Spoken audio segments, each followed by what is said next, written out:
I think it's just going to get weirder and weirder and weirder, and finally it's going to be so weird that people are going to have to talk about how weird it is. Eventually people are going to say, what the hell is going on? It's not enough to say it's nuts. You have to explain why it's so nuts. The invention of artificial life, the cloning of human beings, possible contact with extraterrestrials, the systems which are in place to keep the world sane are utterly inadequate to the forces that have been unleashed. Welcome back to Forbidden Knowledge News. I'm your host, Chris Matthew. Today my guest is John Paul Rice. Forbidden Knowledge News is now syndicated on clearair.fm every Tuesday, Thursday, and Saturday at 12:15 p.m. Central Time. That's clearair.fm. We have links right in the description. Some amazing upcoming guests: Brian from Demon Erasers, Leslie Michelle Clark, Ryan Gable, Adam Swart, Tilly Treadwell, and Lester Velez. Be sure and look out for those. Also, look out for my films. Occult Louisiana is on Tubi, Roku, Apple, and a few more. Doors of Perception is on Amazon Prime, and Relay. We are booking guests for April and May. If you have suggestions or you'd like to be a guest, email me forbiddenknowledgenews@gmail.com. Today I want to welcome back to the show John Paul Rice. He is a former Hollywood film producer, financial systems analyst, entrepreneur, and advocate for abused children. His personal lived experience healing from his abuse of childhood inspired him to create solutions for a better world based on compassion, empathy, forgiveness, unconditional love, and humility. John, welcome back. How you doing? Doing very well. It's a pleasure to be here with you after such a long time. Yeah, it has been a while, and it's been an eventful couple of years since we last spoke. When I started this show in 2016, there were only a handful of us discussing some of these topics. And now conspiracy is one of the most popular discussions on social media, and it's even in the mainstream media. I never really thought about what the world would look like if conspiracies were a normal thing to discuss. You know, I lived through the "you're a crazy tinfoil hat capped mental patient" phase of life. These new conspiracy guys, they have it easy, man. But the world is weird, man, and conspiracy culture is, unfortunately, it's infiltrated just like any other popular movement. This is also just a critical time for us. Possibly a crossroads. The Epstein files, I believe they have the potential to become some of the most important documents in history if approached and utilized correctly. And if it doesn't get lost in like an ocean of war, false flags, UFOs, or some other lame conspiracies. But is it even possible to move forward with the same corrupt foundations that we've always built from? This is what we're going to get into today. And it brings a lot of possibilities. But before we get into this, like you said, it's been a while. Remind the audience a little bit about yourself and let them know how they can find out more. Sure. So the reason we're talking today is because in 2020, August of 2020, was probably the most catalyzing moment on the internet for this particular topic. And I'm not claiming that. I've been told and seen it for myself. A video that I did, a 38-minute video on Instagram that I went live with. It had about maybe 3, 4, 5, maybe 6 to 8 live views going, talking about the banning of our film from Amazon, A Child's Voice, which I made in 2017 and released in 2018, about human trafficking and satanic ritual abuse of small children. It was a supernatural drama. And it was taken off of Amazon's platform, and I talked about it. But what I ended up talking about for 38 minutes was about the whole construct of this reality, which is a narcissistic child abuse system that we live in, and the depth and the implications of that. More than just about the human trafficking aspect, I was calling out the people who, not necessarily by name, but by their behaviors and their acts and their beliefs and how they misrepresent information to us, and how that works through a hierarchical structure where everybody's just doing their job and following orders. That got me feds, surveillance. You can't imagine the level of attacks I got demonically, spiritually in my dreams. I had no idea what I had done, and I wasn't thinking about my safety. I sent it out to a few friends, and it went like wildfire all over the internet, worldwide. I took one video I'm just sharing this. I took one video on Facebook just to see how many people were posting, and I couldn't scroll fast enough for minutes to see how many thousands of people had taken that video and uploaded it and shared it. And it really created a shitstorm, for lack of a better word. Now, what I did was something that a lady who came to me earlier that year, who I'd been talking to, her name was Julie. I don't remember her last name. She told me earlier that summer that Jesus Christ himself had come to her in a dream, in a vision, and said to her, I'm going to use John Paul Rice for something very big this year. I had no idea what that was. I remember being in my car one night, almost crying and pleading with God to let me have the courage to go through with it, which again, I didn't know what it was. But in that moment, I wasn't thinking about my safety or what would come next. I just spoke from the heart, and that was not me speaking premeditated. I'm not trying to claim anything, but it caused me enormous distress and panic. And I did have several breaks, actually, what I call psychotic breaks, where I was terrified and I was trying to keep myself calm for 30 days and 30 nights. I mean, I'm just saying, relatively speaking, there was waves of panic and fear coming through me because I had all the signs of people who were trying to reach out to me and control me. Anyway, that is just to say that the reason why we're here today is because of that video and because of that film. And however I stumbled into this, which was, I wasn't anybody of any notoriety in Hollywood. I'm not discrediting myself. I'm just saying I wasn't in on the inner circle, but I had 19 years of being a fly on the wall. And the truth of because I'm talking about my new awareness versus my old. People always say, well, you knew this, you didn't do it. No, I didn't know jack shit. I was from a family who I don't know the origins of in terms of Masonic lines, but there is a Masonic line in my family. And whatever happened to me as a child, I was born on 9/11, first of all, in 1978 in Fort Lauderdale, Florida at 1:51 in the afternoon. Anybody wants to look up my astrological chart, you'll see it. You can also look at my full name in gematria. It's pretty crazy stuff. And the Catholic Church down there had me within 2 to 3 months, 3 months old. I was playing baby Jesus in a nativity scene in the Catholic Church with my sister Sean being the angel who brings me down the aisle and places me in the manger. My sister Sean had severe DID, like severe. I don't know that my family was necessarily under trauma-based mind control, and I don't know anything about that. And that would be a little too presumptive. But in my family, I had all the signs of all the Masonic teachings with respect to how they treat their children, how they behave. Was I raped? Was I attacked? I have no idea as a child. I do know that I was sexually abused as a child.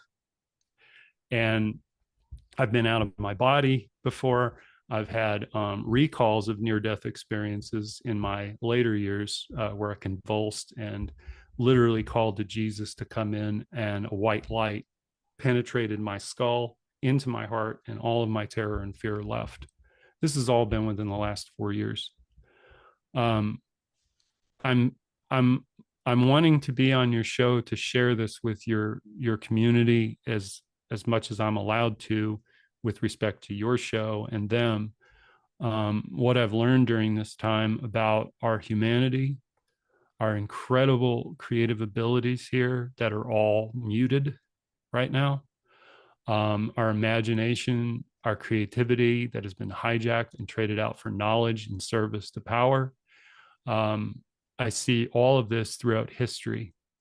I don't see it as an isolated event in this time. It's just constructed rhythmically or rhyme like with the technology that we have available to us today, which opens up the potential to create new stories faster than we've ever done before.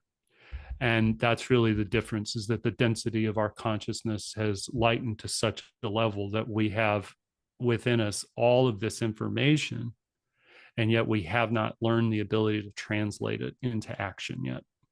And I think that time is budding, starting to bud, but the appetite is there. But the will and the courage and the strength and the truth behind it is that there isn't an argument to be made where everybody needs to do this. It really just needs to start with you and one person in what you can do in your own time and space, because that's where you take back your authority with time and space in the fourth dimension. That's what they control. That's what AI is there for to do. It's to control human populations, direct behaviors, control the society to perform at the optimal level that they wish to. Obviously, we're going from human authorities to a technological God. And so this is the Masonic era that we're the Masonic era that we're in, that people keep talking about. It's, yes, the disillusionment is catastrophically here. There is no coherence. There's only noise. And so what's going to rise to the top are the people who have the greatest, we'll say, performative command of language and authority for you to believe in that they can save you or help you become something more than you already are. And that is the danger and the game afoot here, because in a Luciferian world like this, the freedom is to be yourself, not your highest, truest self, your lowest self, which is take away all the illusions, take away all the fantasies and the fictions. What do you have below it? All your drives, your true motivations, not your beliefs, not what you say you are, not what you call yourself, not how the world sees you, how you actually truly feel and act on that, and being good with it. Because at the end of the day, if Mr. Mean Orange Man is up in the White House and he gets to be a shitty person, why can't I? He gets to get away with it. Why can't I? Right. This is the race to the bottom. Though I'm not saying it's all there, but it's like a black hole that's just sucking everything in. Let's talk a little bit about how to navigate the information, how to find quote unquote truth in this sea of nonsense. In 2020, and a short period of time after, I had great hope for people. I saw a lot of people that were starting to become aware of things and sharing the information. And just like anything else, either it was planned the whole time or they infiltrated the movement. Now, the information that we have access to is nonsense. It's a sea of dog shit mixed with a little bit of truth here and there. And it's become almost impossible to sift through. And then you have AI on top of that, which last time we spoke was not on the radar like we are experiencing right now. That's something else to navigate. But based on your observations of cultural shifts and how events are steering narratives just in the past couple of years, what are your observations? Let's just deal with the biggest problem on the table. There's an entire degenerate generation of human beings that's here now, which in which case is totally impulsive, is not able to think past two choices. Mm-hmm. They're stuck in two and sometimes three-dimensional thinking. It's moral relativism that operates most of the world. And when I say that, it's distinctions of your behavior and how you do things versus how somebody else does things who gets caught doing them. So as long as I don't get caught, Yeah. people can't see me. Mm. This is contributing to a lack of trust in society, because everyone's shitty behaviors are coming out, and there's no how do I say it? There's the level of tolerance, right? So just imagine everything was in, let's just say when everybody was asleep, everything was in balance, right? There was an agreed to story, and now it's choose your own adventure, right? Yes. Pick Yeah. the parts that you like about Satan's world, discard the rest, say these are my sacred cows, right? I know that my entire worldview is shifted now that I have this information about satanic pedophiles, blood drinking, eating flesh, murdering. Now it's all true. So everybody has to recalibrate around that truth. There's going to be enormous denial, which there already is. There's people who don't want to look at it. Totally understandable. I want to say this is not because I saw a lot of people in the conspiracy movement, and I'm not calling out anyone, just kind of giving each other high fives as all this shit came out. And I'm sitting here going, you don't understand, a neutron bomb just went off in the entire world, the entire godless world that we live in. A neutron bomb went off in the heart of every human being that hit. And what that means is,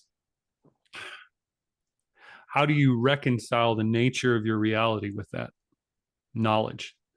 The normies that everybody wanted to wake up, guess what? They've woken up and they're frightened and terrified and can't do anything, because when I say can't do anything, it's like, well, okay, you want me to know that? That's great. Now what do I do with it? Yeah. So this is what I'm telling you, I'm coming up from the bottom up. So the conspiracy theorists, the people for years been telling us all these things been going on and everything. And it's like, see, wake up. And you're like, wake up to what? The fact that the world is completely inverted and it's fucked.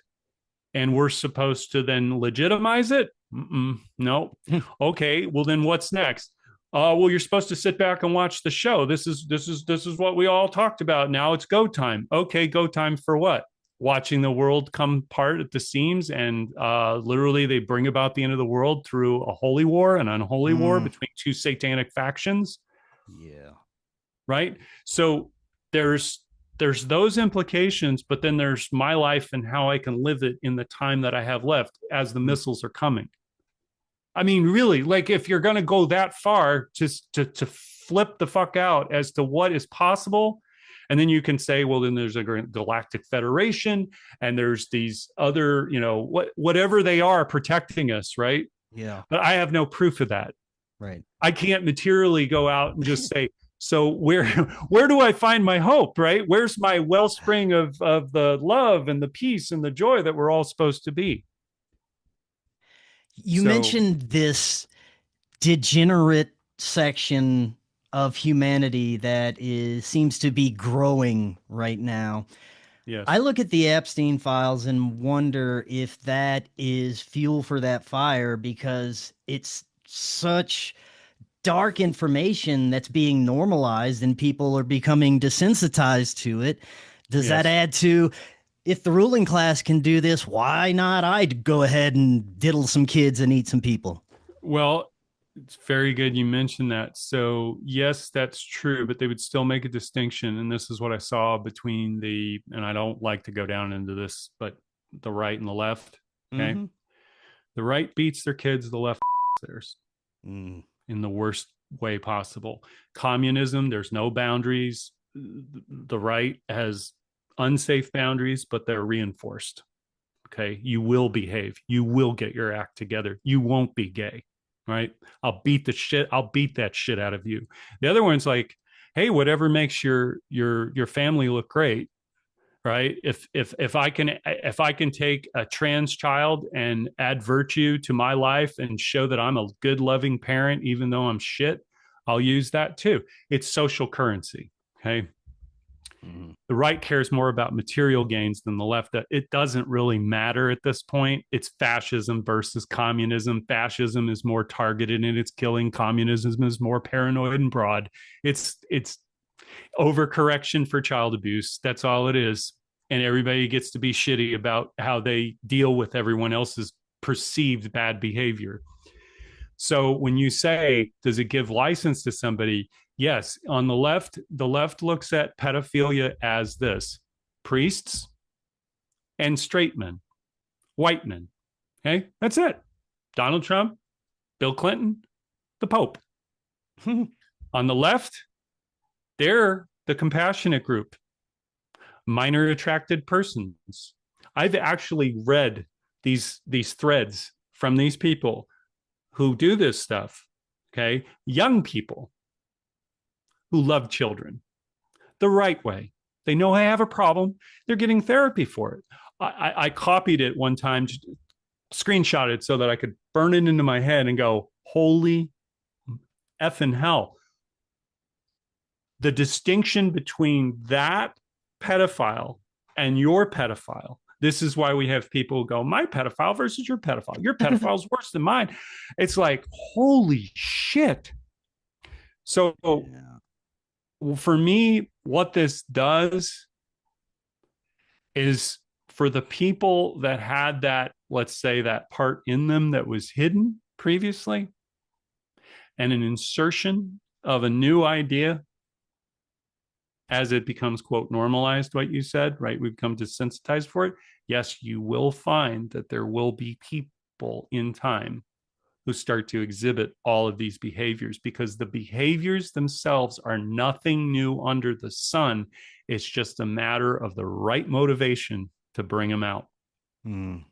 And when you have a society that, this is what I guess what I'm trying to say is that, when we can get into this, but the fact that we couldn't see who these people were accurately is also the blindness that we have inside of ourselves with our own dark side, which is what they know. And they know that it only takes a matter of time to prove to you, or prove to them, but really to you, that you're no better than anybody else here. And so I look at it and you go, oh my God, this is horrifying. Yes, there is going to be a certain level of degeneracy where I feel that it is most important to note this is not in all the horror and the terror of the world and shitty behaviors coming out of people. I want to remind people the only thing that matters in all of this is those children who do not have a free will choice in that reality. Okay. And that is all of us. I said on a podcast some years ago, I want to say this is the first time I've done this in like 2 years. Just simply because people that I used to talk to don't want to hear what I have to say anymore. They want their brand of it. I don't expect everybody to agree with me. I don't. I really don't. But I'm not going to take a side with some authority figure because they're accurate in their description of what's happening, as though I know that person and know that they're a good person. The cult of personality is one of the most damaging and destructive forces on this planet, because it assigns a value to somebody based on them saying something that's true. And you have never spent a day in your life with that person. You've never been married to that person. You've never had children with that person. You working with that person, you meeting with that person is that moment. But as you understand this, and I understand this, in an MK Ultra mind controlled society, they can have paradoxical relationships with people, themselves, their own behaviors. They can they can literally have a monster jump out of them. Okay. So I am done with respect to who's telling the truth, who's this. Make your own determination and act accordingly. Outside of that, it's fucking irrelevant. 100%. I want to say this because this isn't about you and say I want to believe in the UFO, behind. It is one rabbit hole I didn't want to go down. Why? Because who to believe is, and I'm going, well, I know. And it's like, I don't know. And I don't, but my question is whether the earth is round or flat or a torus or there's aliens here or not. What am I supposed to do? Is that water cooler talk on Monday morning? Hey guys, I was just messing around this weekend and it turns out these aliens, they could be multidimensional beings like angels and coming in and they're showing up, whatever. But how can I prove that? Yeah. And what is the relevance that I take from that in my own life and how I choose to live it? I don't have an answer for that. I've become a dad by proxy, in a sense, but by marriage, to two boys. And they're growing up as men. And I'm looking at them and I'm going, what can I give them that I have? What can I give them that I have that makes them more powerful than me? What can I give of all of my wisdom and all the things that I know? I can't hand them my head. And probably it would fuck them up if I handed them my head. They've got their own life to live and their own understandings of it. And I realized that what is missing in this world, this is the main thing I wish to say. And we're gonna talk about this. I want to talk about all the things you want to ask me based on what you're hearing. But we have to pivot away from knowledge into wisdom. Wisdom requires care. It requires humility. It requires an understanding on a level that most people have not considered before, as I see it. What is universally true has nothing to do, like take politics, take religion, take all your institutions, just let them go. Let them all go and go, I don't need an intermediary to define this for me anymore. If I am able to understand and integrate and transform that information into actionable solutions that improve the quality of my life and my well-being and the people I love and care for, guess what? Reality changes. And it already has. And I want to say this has to do with mental health as well. I have a stepson who 3 years ago was on the streets, schizophrenic. Today, he is in an apartment with cats. Nice. He comes over and stays here with us. He's at a new baseline. No drugs did that to him. I showed up consistently every day for him when he needed it, especially when it was hard for me, especially when I saw that part of him I didn't like, which was in me.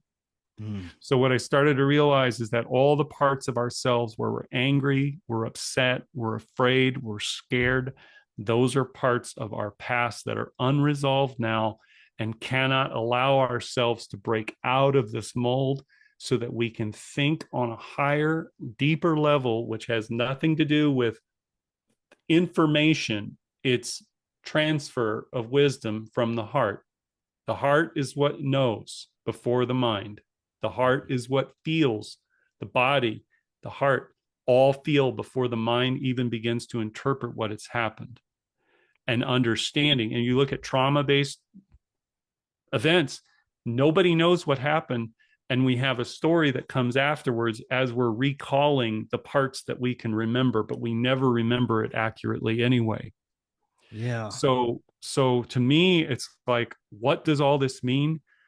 We have to bring the spiritual nature back into all of the institutional thought constructs and possibly redo them, because we live in an inverted and backwards construct and everybody acts according to that, which keeps us in a perpetual state of ignorance.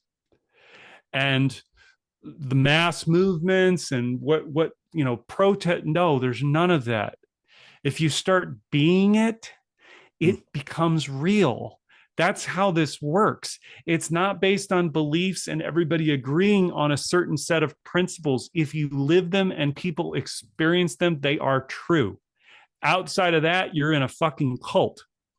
Yes. and it really is like, no, nobody can go off the reservation. Nobody can question anything. No. This is like, yes, there's truth and there's fiction to that as well. And the question is, and I always said this, if you can't question your own beliefs and challenge them to strengthen them, then they're really not solid at all. Even your belief in creator and God and what, who am I? Why am I here? And what the hell is God in relation to this godless world? So anyway, it's very like, these are existential, I guess you'd call them crises, but they have to be faced with courage, truth, love. This is not, we all just need to love. In fact, I listened to a quote, this is the last thing I want to say. I listened to a quote the other day from Alan Watts, who said, every time people start talking about love, he says, I know some bullshit is afoot, and I go out and get a gun. Because he knows, you're right. If everybody could just love, that would change everything. Oh my God. Yes, everybody's in love with the idea of love. Yeah. But this world as it's constructed is every distortion of love that's here.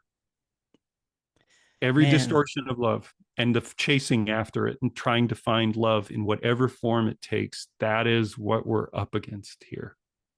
There are so many amazing things that you said. I wish I could dissect them all, but let's start with definite answers. We used to get our definite answers from science, from our politicians, from our global leaders, and that would just be accepted as the way it is. And like you said, that cannot be a thing anymore. We have to find the answers within. So let's talk about navigating spirituality in Luciferianland. This is a big one.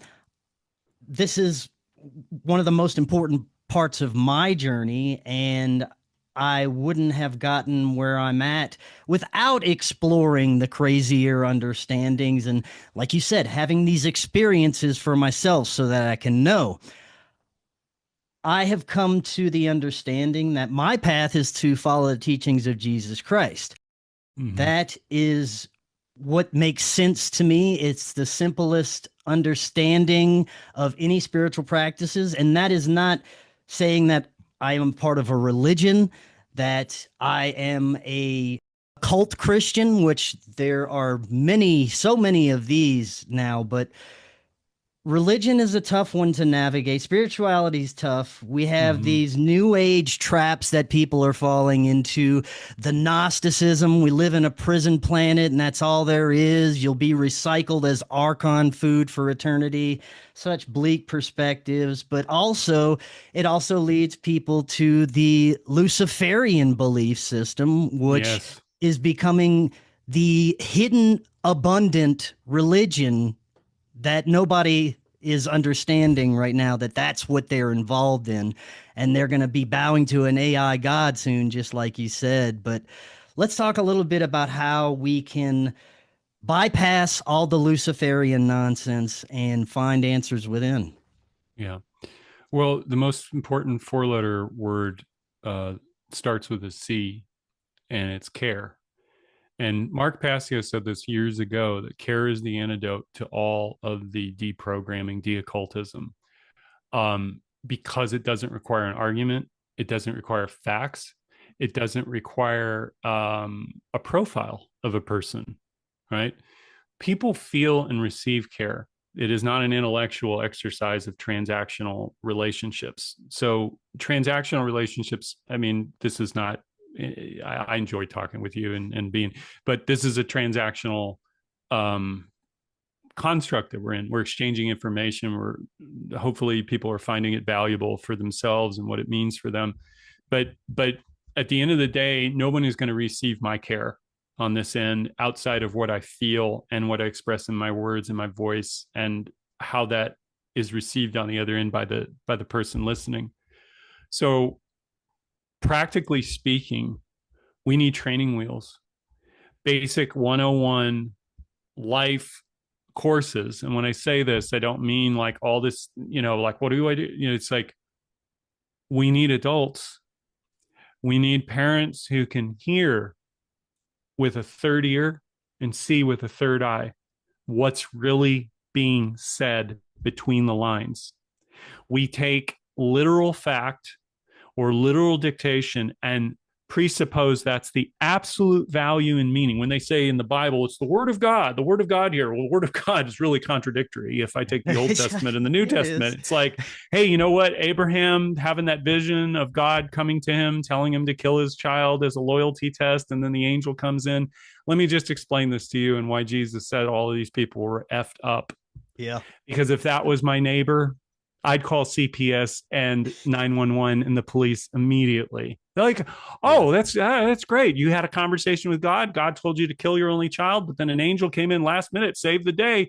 Can't wait to hear the next one, right? You can't wait to hear the next loyalty test that God makes you pass through. Okay, what I realized is in antiquity and all of that, I'm not an expert in bicameral mind or whatever. What I'm telling you is that the level of psychopathy that was during that time made people perceive God differently.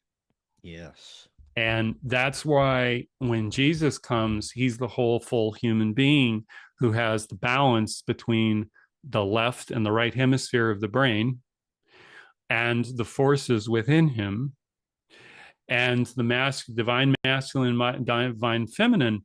And what does that really mean? Well,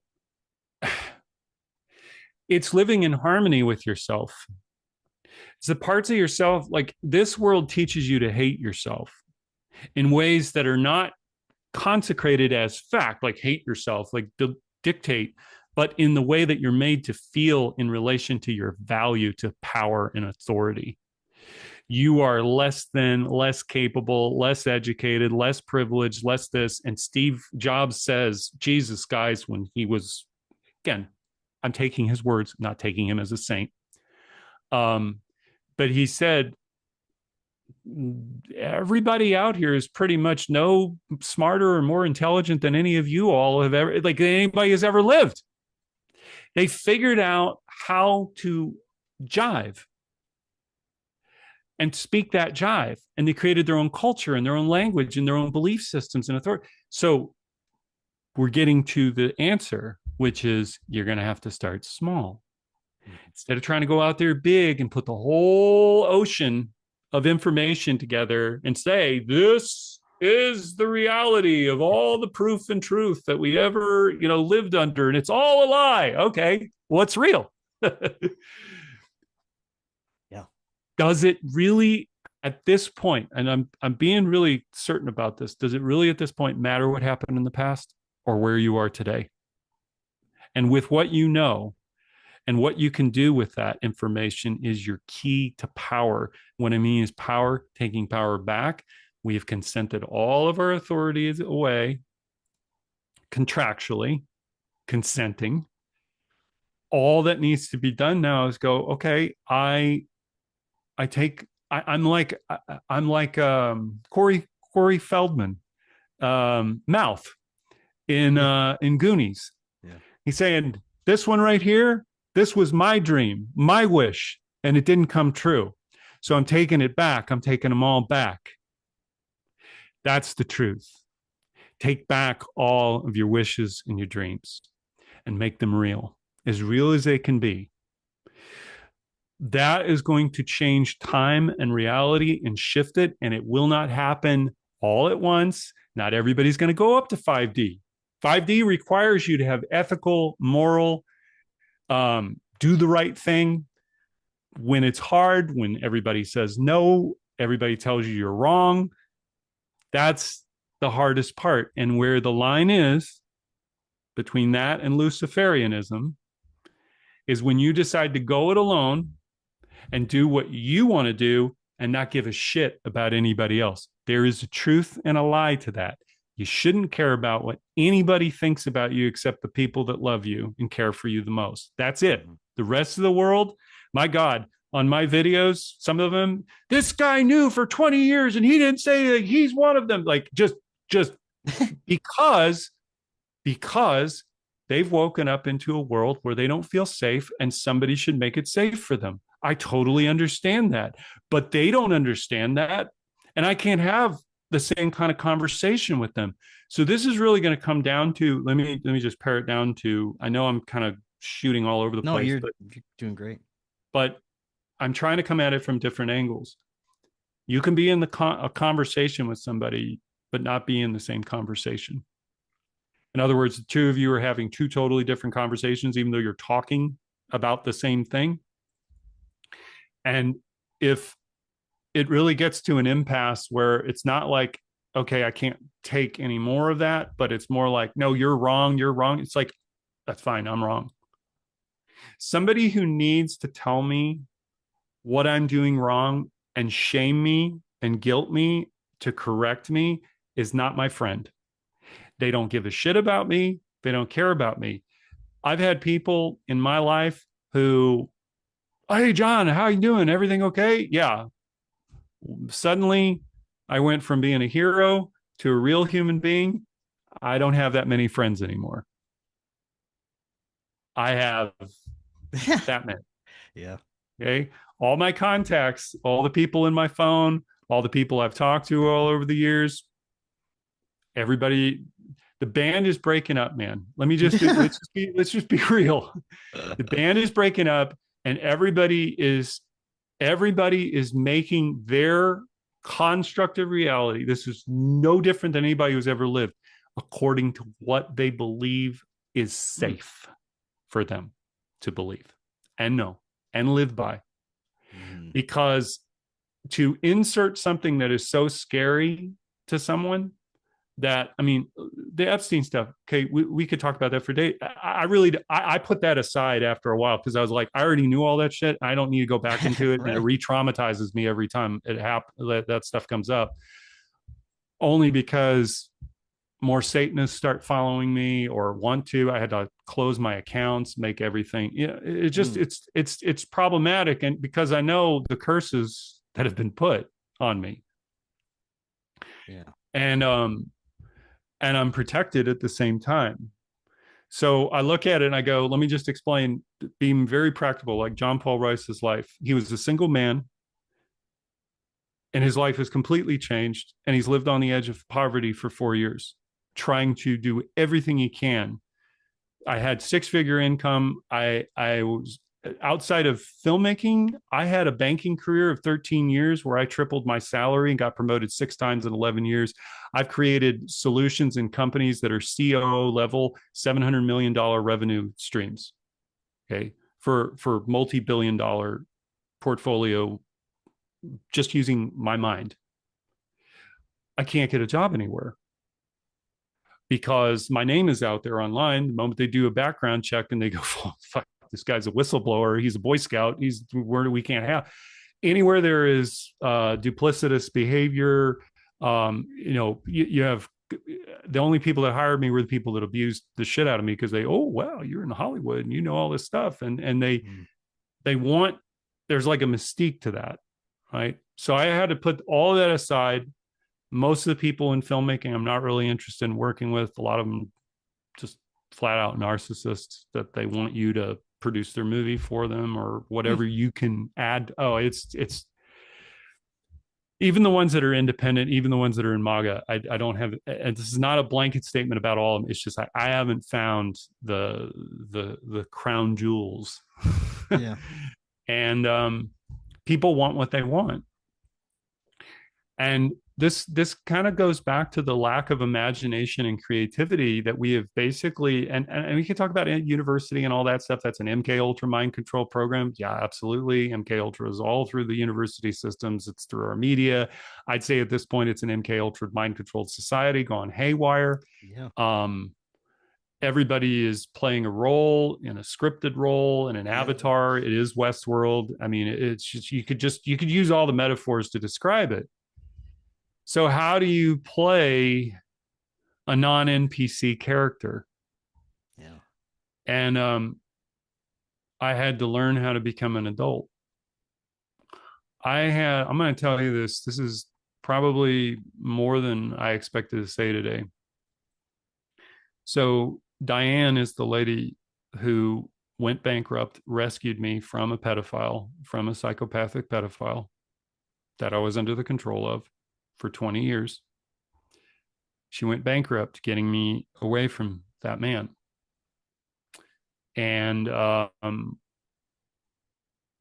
was so badly abused as a child that I didn't realize how bad this person was. So my body in the last 4 years has had all sorts of shit come out of it. When I say that, I mean vibrational quakes, sickness, illness, puking up, just unbelievable stuff that is, it's not even registered on a sickness level. It's not like a virus or a germ or anything I caught. It's energetic frequency that's causing me to change. And what I did was I gave myself over to Christ. As much as I have struggled with pornography in my life and everything else, I'm going to tell you something. However this came about in me, I remember in 2015, 2016, saying out loud to myself, to God, to use me. Let me be a servant to many men and women to tell them the danger of this child abuse issue, because at the root of all of this, is the lack of love for our children, and we treat them as property, and we are custodians of God's angels. And until this world realizes that in its fullness and stands up to defend and protect the innocent lives of children in our families first, because that is the first cult that you are born into. And then you go out and assimilate with all the other cults. Everybody brings their dysfunction to the workplace. You understand, everybody can live a separate life because the lie is hidden from them. And they go and they make it legitimate because they're rewarded for it. There's nothing telling them that they're doing anything wrong. Mm-hmm.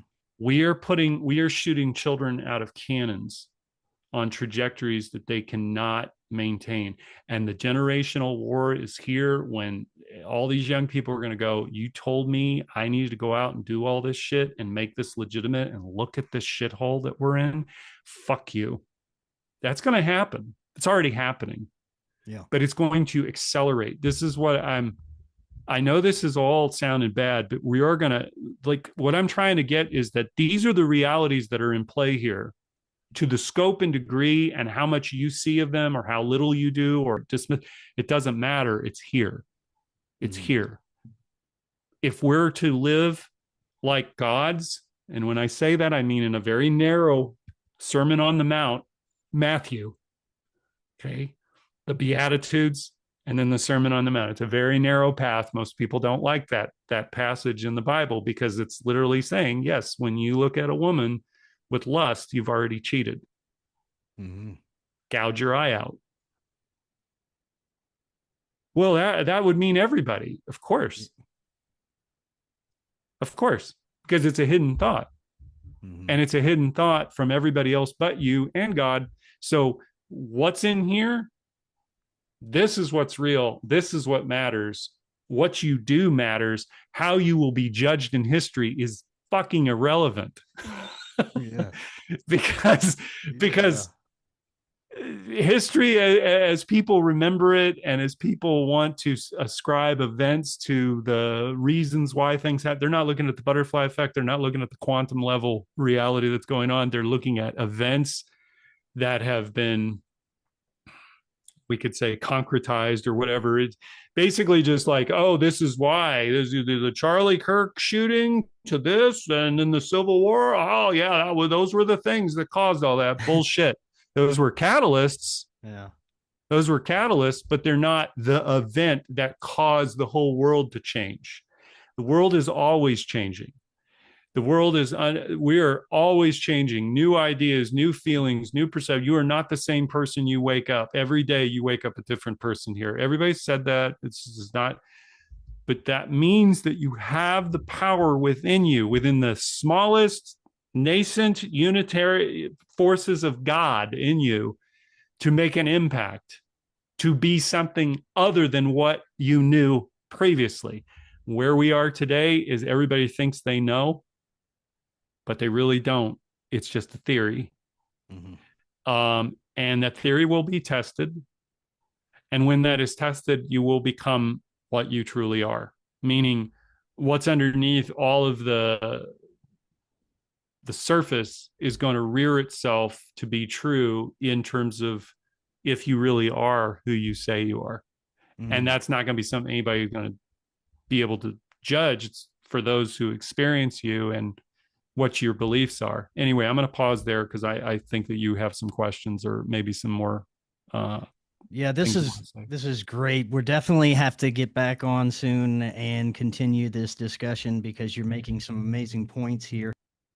Going forward in the future, there are a few things that are still part of the system that, in my perspective, may be beneficial for humanity, depending on the way we utilize it, the direction we're taking it. I think it is possible for AI to be one of those things, although where it's at now, I don't have high hopes for it.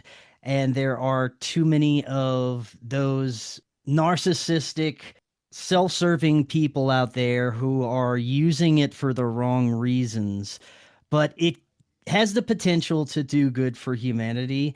And I think that there is a great movement happening in the alternative media space still. I think there's so many great broadcasters who are cutting through the nonsense and who aren't just pandering to the conspiracy community. So there are some great things happening that unfortunately are still part of the quote unquote system, and we still have to utilize it if we want to be part of an algorithm at all. But how do you see the direction of AI and the technology that we are using right now to get this message out? Do you see a positive future with any of this still? Yes. So Ronald Bernard has a bank that everybody needs to go look up and put $10 in today. Doesn't even matter what you understand about it. The Bank of Joy, the B of Joy Banking Services. I've been working with them for 4 years. This is a legitimate bank, zero interest, operates in 240 countries. It's a European cooperative right now. They are trying very, very hard in the regulations to stop this because once it goes live, it's all backed by precious metals. And you're talking about trading dollars to other parts of the world and other currencies. But more importantly, and the reason why this matters is because they have in it a function that you can set up your own cooperative and fund clean water solutions, housing solutions that other people are doing and take those blueprints and put them all over the world. Okay, so with AI, what that's going to be able to do is going to be able to profile and adapt and target the individuals who could benefit the most from those services and solutions for which they wouldn't normally understand or know. So it has to be with intention behind AI. AI in itself, technology is just a vehicle. It is neutral. It's like a gun on a table. It has the intention to kill or defend. And if you are for defending life here, then what you want to put into AI is all the relatable parts of your heart, boundaries, universally true boundaries. Technology should be a servant to humanity, not its dictator. And so what I always see is that technology is always used in most ways to innovate and increase accuracy. So speed and accuracy are huge for technology, always. Repeatable tasks that can be done faster, less time, but still maintain the quality and the integrity of the product. That is going to be the key. And really, it matters what you value most from the gains of artificial intelligence or computer systems. It's always been that way, but it's being reframed as something that's different. And last thing I want to say about this is having worked in technology in a banking system for over 13 years, the majority of the masses view technology as the answer to their problems. Tell us one more time. Tell us one more time how they can find out about this. What is the name of this? Yeah, it's called the Bee of Joy. It's run by Ronald Bernard. He was a ex-banking official, one of the people that gave testimony, and we based our movie A Child's Voice off of in 2017. He was up in that Luciferian cult, and he didn't sign his name in blood, otherwise he would have been dead. But he's given many, many, many testimonies, and they are putting out the Be of Joy Banking Cooperative. And I got to tell you, in the next year or two, this is going to be absolutely, absolutely pertinent that we have this system. Building alternative systems is key, and it's going to happen. It's already happening. Mm-hmm. But don't wait for authority to come and bring you the solution. If you have this knowledge and you have the will to act on it, start connecting with these people all over the world. That's what's going to change when everybody knows, oh, there's more people like me than I know. There's more people out there than I know. Ronald and that bank is paramount to the future of society as a whole globally. It's not going to be the only bank out there, but it's going to be one of the few alternatives that are going to be able to be used internationally and allow us to have the world that we want to live in, for where we can help it matter. And I do believe it's not going to be all dystopian cyberpunk crap that's going to go on, but there's going to be a polarity on a level that many people will still, and as they say it in the Bible, that people you think are not going to take the beast system will. That is because wherever they are vulnerable and susceptible to need with that authority, that relationship with authority, is where they're going to get hooked in. And if we can create these other alternative systems, which are not fantasy or fiction, they are actually real and they're happening right now, that is going to be the major change that we're going to see in the future. I love that, man. That is an excellent solution. Last few minutes, is there any final thoughts that you'd like to leave the audience with? Getting in touch with your inner child. People have talked about this. I will tell you, the reason why I can say the things I say is because I have reclaimed my child's voice. My child's voice speaks all the time. And in developing that, what I did was I went out in nature, walks almost every day for the last 6 years, truly. 80% of my time, at a certain point, like an hour a day. And I talk to myself. And in talking to myself, and I've learned this, there's a certain amount of clarity that you gain. Very successful people talk to themselves all the time. And what I would say is a practice, it wouldn't be bad to hear your own voice out loud, not from what other people think, but what you feel when you hear it, and listen to it deeply. And I feel that that is the difference in reclaiming your mind and reclaiming your, okay, if you talk about it just for God's audience, that's the real value there. It's having the clarity of mind without the paradoxical distractions, and it allows you to go, yeah, I know that's true, but this is also true. Yeah, I know that's true, but this is also true. And I don't get lost in my head so much when having to differentiate and look at every single thing that's going on and go, what does this mean? What does this mean? I'm able, actually, this is the truth. I'm able to distill it down to almost the way a child would see it. And in doing so, all the details come off of it. And I have what most people would describe a very rudimentary understanding.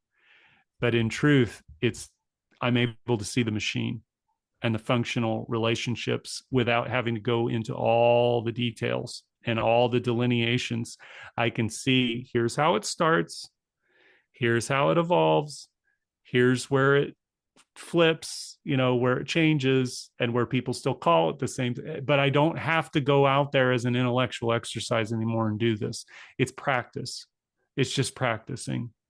And I think the more that we get in touch with the living in this world, animals, plants, children, the healthier we'll become, including mental health.